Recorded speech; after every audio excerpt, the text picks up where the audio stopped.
How to edit the menu in Grab Merchant. Hello everyone. In this video, I will show you how to edit the menu in Grab Merchant. First, open the Grab application on your mobile device. Since we cannot see the options here, I will provide an alternative method. Navigate to the menu overview on the Grab Merchant portal homepage. Then, select the item you want to edit. Edit the item details. Tap on Save and add category info.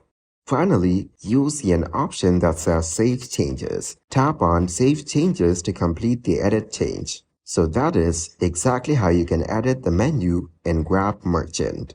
Thank you guys for watching this video. Hope you got some value. Make sure to like the video and subscribe to the channel to get notified of new videos. See you in the next one.